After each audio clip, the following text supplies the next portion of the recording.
A continuación, Quito TV.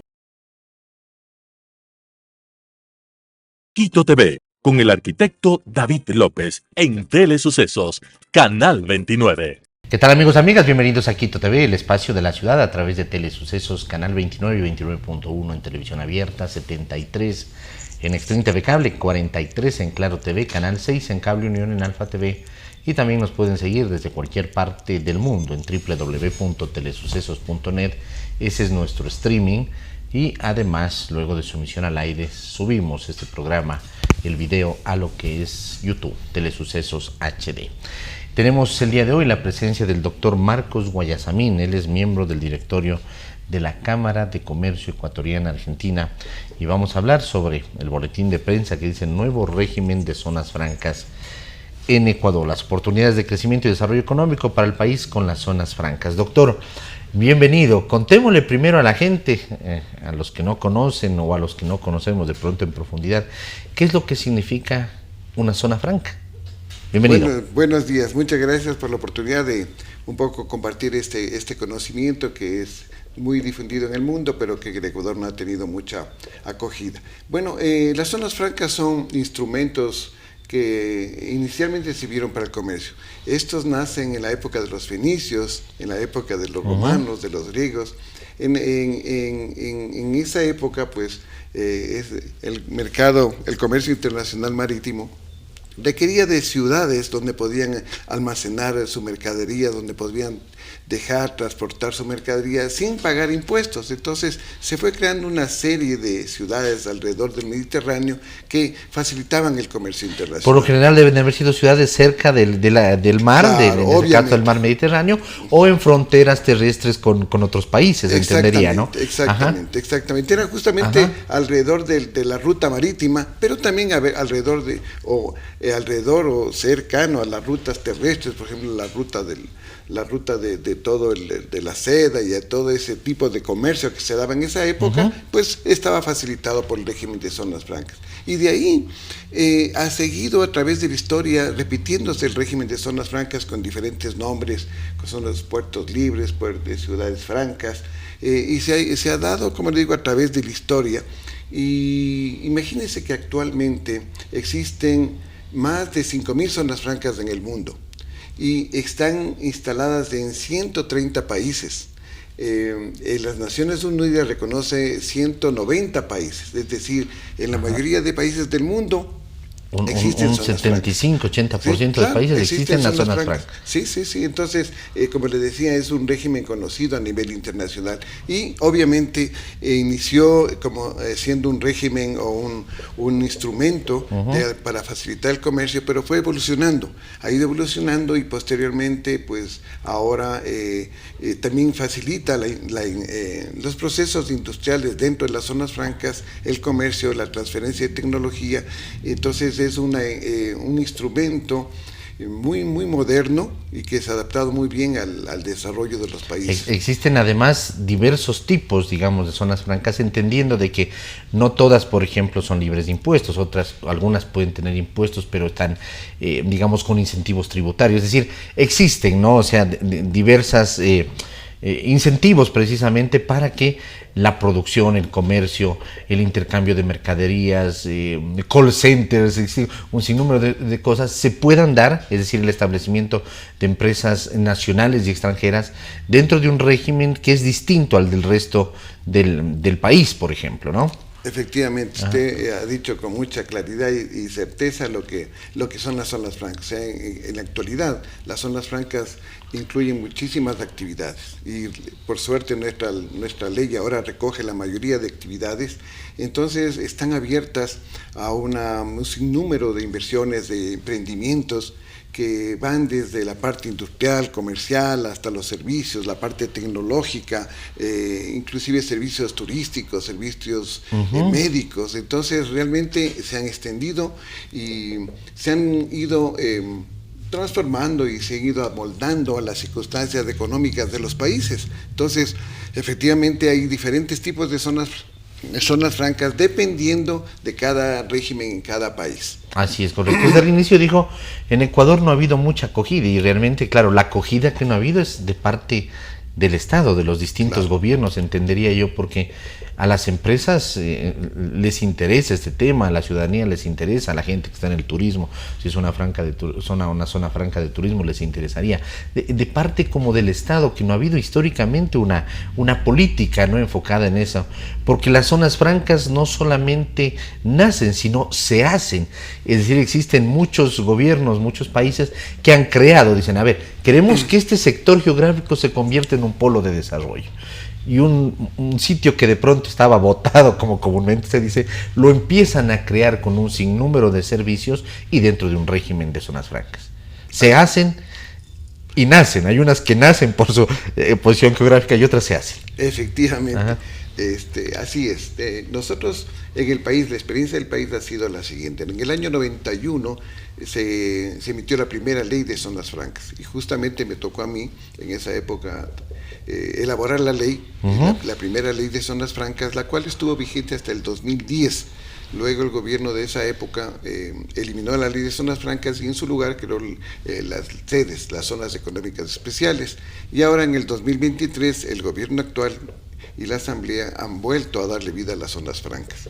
Efectivamente, para que un régimen de zonas francas como el del Ecuador y en general las que se han instalado en otros países, para que funcione se requiere de una política de Estado, es decir, se requiere que el Estado esté totalmente convencido de que estos regímenes son beneficiosos para el país y que van a dar a la larga beneficios y van a crear polos de desarrollo, van a generar riqueza en ciertos sectores, como usted señala, que están abandonados, que han sido abandonados, y esa es una política de Estado. Lastimosamente en el país no se ha dado aquello, porque en lugar de haber un apoyo al régimen de zonas francas a través del tiempo que estuvieron vigentes las zonas francas, por el contrario, siempre se presentó una obstrucción de parte de las instituciones que han estado a cargo de alguna manera controlar o vigilar el régimen de zonas francas, y en lugar de ser facilitadores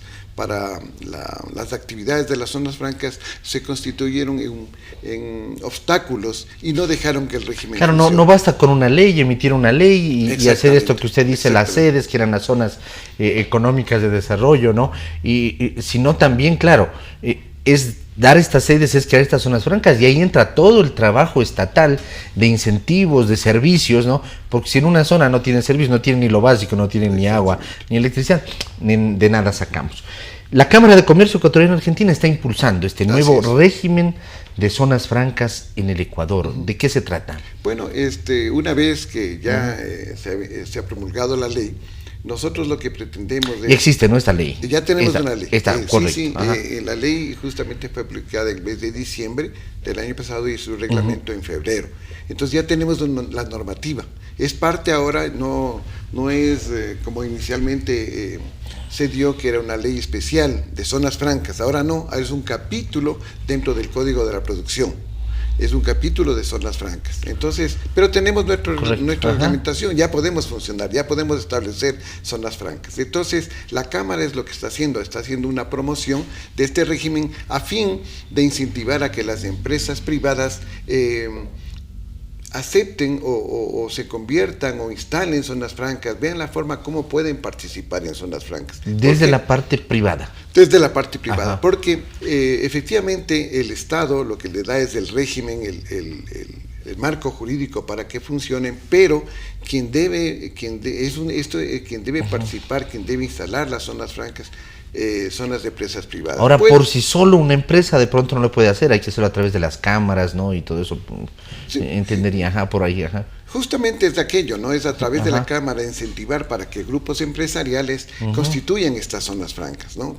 Le decía que también no solamente puede ser iniciativa privada, puede ser iniciativa también pública, ¿no? Por ejemplo, este momento estamos trabajando para la creación de una gran zona franca en el centro norte del país, que está incluyendo a las provincias de Cotopaxi, Tungurahua, Chimborazo, Bolívar, y todas estas van a conformar un gran centro de acopio, ¿no? En la cual se va a acopiar, valga la redundancia, todos los productos de su región, van a ser transformados a fin de ser exportados. Y con el aeropuerto de la Tacunga, pues es un aeropuerto internacional, además como... Exactamente.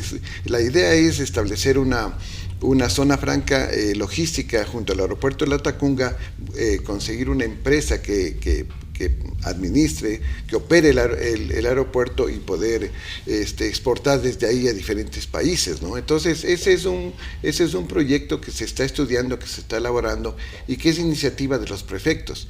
Los prefectos de esta región de 5 provincias formaron una mancomunidad.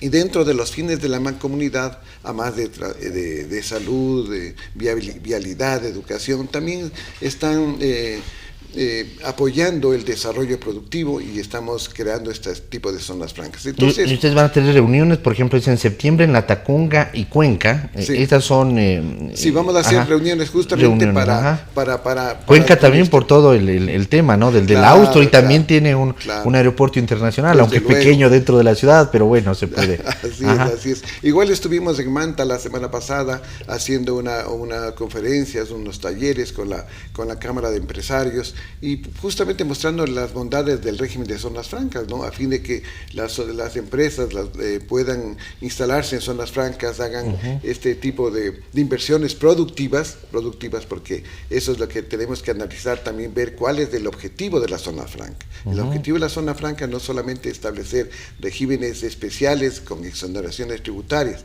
sino principalmente es generar inversión y generar empleo, ¿no? Inversión extranjera, transferencia de tecnología, promoción de las exportaciones. Entonces, es todo un conjunto de objetivos que se deben cumplir para obtener la concesión de una zona franca. La ley precisamente garantiza eso, usted que la conoce, lo que acaba de decir, por ejemplo, la inversión extranjera, es decir, pueden venir empresas extranjeras y establecerse, si está eso estipulado y está incentivado, digamos, para que lleguen, ¿no? Totalmente, justamente es el objetivo del régimen de zonas francas, la promoción de inversión nacional y extranjera. Entonces, más bien es uno de los objetivos que está previsto en la ley, ¿no? Y obviamente que, vuelvo y repito, esa inversión tiene que ser una inversión productiva. Claro. Es decir, generar empleo, generar empresa, generar riqueza, generar polos de desarrollo y un poco promover las exportaciones del país. El aeropuerto de La Tacunga, ¿en qué estado está? Porque como que ha perdido fuerza, ¿no? Tuvo una época, digamos, un poco más de bonanza, todo eso, pero está siendo administrado por la Dirección de Aviación Civil, entendería. Y la intención es que llegue una empresa de pronto no a administrar el aeropuerto, sino la zona franca ligada al aeropuerto, ¿no? O una especie de hub, como se llaman ahora, ¿no? Exactamente. ¿Por ahí va el tema? Exactamente, ese es el objetivo. El objetivo es tratar de encontrar, y en eso están ya trabajando los prefectos y conversando con algunas empresas de aerolíneas, empresas que se encargan de operar los aeropuertos, a fin de lograr que ese aeropuerto que está en buenas condiciones pueda volver a ser operativo.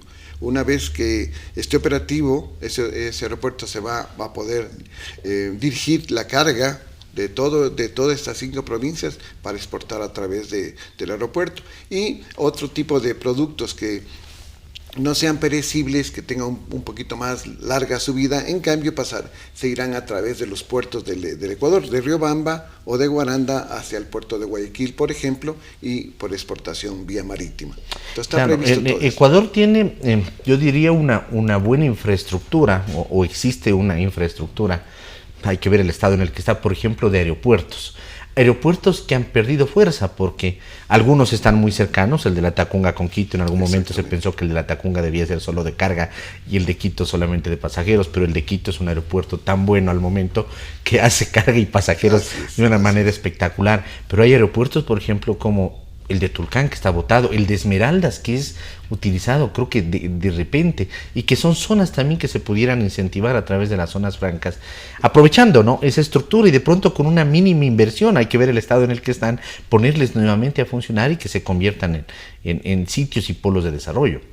Claro, justamente para que una zona franca, como usted decía, no solo se nace, sino que se hace, para que una zona franca pueda tener una actividad adecuada, pueda desarrollarse, necesita de este tipo de infraestructura logística cercana, como son los puertos y aeropuertos. Entonces, estos aeropuertos que usted ha mencionado, pues son un atractivo para instalar zonas francas junto al aeropuerto. Entonces, hay un poco los beneficios mutuos entre la zona franca y el aeropuerto, es decir, darle vida al aeropuerto y facilitar el comercio. En el caso de Esmeraldas tenemos aeropuerto y puerto marítimo, claro, ¿no? Claro, así es, y en realidad no se saca el mayor provecho de esas instalaciones portuarias. La verdad que es justamente estos lugares que usted bien señala son los propicios para la zona franca. Y existía una zona franca en el aeropuerto, en el puerto de Esmeraldas, sede de la zona Frasofre, si no me equivoco, que estaba instalada en la zona, en ese espacio dentro del puerto de Esmeraldas. Es una concesión de autoridad portuaria y pues esa zona franca, por ejemplo, podría volverse a reactivar. Claro, porque además estamos hablando constantemente dentro de la economía. En estos últimos días han dicho que existe un decrecimiento, una recesión económica, otros la califican como un estancamiento económico. Claro, y dicen, ¿dónde están las soluciones? Y a veces las soluciones están en nuestros ojos, porque claro, digo, Esmeraldas tiene el puerto de Balao, donde es el tema del combustible, del petróleo.